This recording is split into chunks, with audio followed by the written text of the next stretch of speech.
নন্দিতাবাগ মুৰ্দাবাদ অসম চৰকাৰৰ হাই হাই ধ্বনিত উত্তাল নগৰবেৰা গাগলমাৰী। নন্দিতা দাস মুৰ্দাবাদ মুৰ্দাবাদ মুৰ্দাবাদ নন্দিতা দাস মুৰ্দাবাদ মুৰ্দাবাদ মুৰ্দাবাদ সরকার হাই হাই হাই হাই হাই আমার রাস্তা সুচল করক সুচল করক চলার কারণে সুবিধা করক চলার কারণে সুবিধা করক। পকীপথ নিৰ্মাণৰ দাবীত ৰাইজে সাব্যস্ত কৰে তীব্ৰ প্ৰতিবাদ। নগৰবেৰা বজাৰৰ পৰা গাগলমাৰী গাঁৱলৈ যোৱা পথছোৱাৰ অধিকাংশই বিধ্বস্ত। এজাক বৰষুণতে বোকাময় হৈ পৰে পথছোৱা, ফলত ব্যাহত হৈ পৰে যাতায়াত ব্যৱস্থা। চলিব নোৱাৰে গাড়ী মটৰ, যাব নোৱাৰে খোজকাঢ়িও। এক অবৰ্ণনীয় পৰিস্থিতিৰ সৃষ্টি হয় ৰাইজৰ মাজত। চৰকাৰ প্ৰশাসন কিংবা স্থানীয় বিধায়িকা নন্দিতা দাসক বাৰম্বাৰ দাবী জনায়ো বিফল হৈছে ৰাইজে।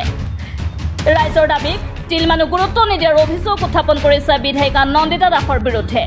আজি ওলাই আহিল গাঁওবাসী আৰু এইদৰে সাব্যস্ত কৰে প্ৰতিবাদী ৰাইজে নন্দিতা দাস মুৰ্দাবাদ অসম চৰকাৰ হাই হাই আমাক ৰাস্তা লাগিবই আদি ধ্বনিৰে তীব্ৰ প্ৰতিবাদ সাব্যস্ত কৰে। শীঘ্ৰে পথছোৱা পকীকৰণ কৰি যাতায়াত ব্যৱস্থা সুচল কৰাৰ দাবী জনাইছে প্ৰতিবাদী ৰাইজে। যিখিনি ৰাস্তা এইখিনি ৰাস্তা হয়তো আধাখিনি পকী হৈছে আৰু বাকী হয়তো 2 কিলোমিটাৰ পকী হোৱা নাই। এইখিনি মানুহৰ মানে এনেকুৱা অসুবিধা হৈছে যে বানপানী আহিলে বা অলপ বৰষুণো পৰিলে খোজকাঢ়ি যোৱাটো মানে অসম্ভৱ হৈ গৈছে। আৰু কণ ল'ৰা ছোৱালীবিলাকে স্কুলত যোৱাৰ কাৰণে বিৰাট অসুবিধা হৈছে। নাৱেদি বা ভেলেদি পাৰ হৈ যাব লাগে।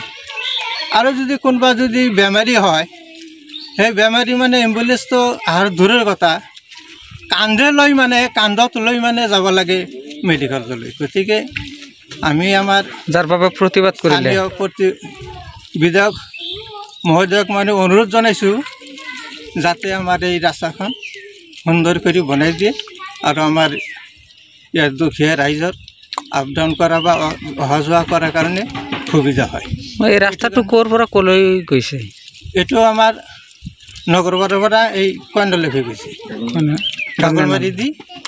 ইয়াৰ আধাখিনি পকী হৈছে? আধাখিনি পকী হৈছে আৰু আধাখিনি মানে কেঁচা আছে। এইখিনি ৰাস্তা বৰষুণ আহিলে একদম পেক উঠি যায়। আপ ডাউন কৰা মানুহৰ বিৰাট অসুবিধা হৈ গৈছে। আমাৰ নগৰবাৰৰ পৰা গাগলমাৰী কৰ্ণ নদীলৈকে ৰাস্তা প্ৰায় হৈছে, তাৰে পৰা 2-3 কিলোমিটাৰ ৰাস্তা হোৱা নাই। যাতায়াতৰ ক্ষেত্ৰত একেবাৰে চলাচল অসুবিধা হৈছে। স্কুলৰ ছাত্ৰ ছাত্ৰী হয় বা ধৰক কিবা বেমাৰ আজাৰ হ'লে কোনোবা এম্বুলেঞ্চ অহাৰ অসুবিধা হৈছে। ছাত্ৰ ছাত্ৰীসকলে স্কুলত যোৱালৈকে বিৰাট প্ৰব্লেম হৈছে।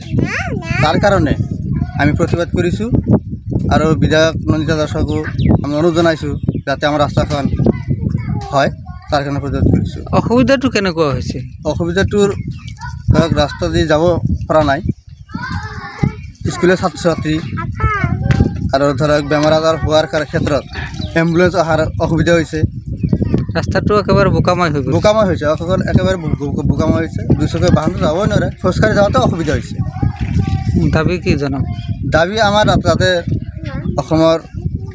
অসম চৰকাৰ তথা নন্দিতা দাসে আমাৰ ৰাস্তাখন অতি সোনকালে ভাল কৰি দিয়ে, তাৰ কাৰণে আমি প্ৰতিবাদ কৰিছোঁ বা দাবী আমি দাবী জনাওঁ অসম চৰকাৰ তথা নন্দিতা দাসক যে অতি সোনকালে আমাৰ ৰাস্তাখন যাতে ঠিক কৰি দিয়ে। এয়ে আপোনালোকৰ ওচৰত দাবী। নগৰবেৰাৰ পৰা মিজানুৰ ৰহমানৰ ৰিপৰ্ট, আছাম লোকেল নিউজ।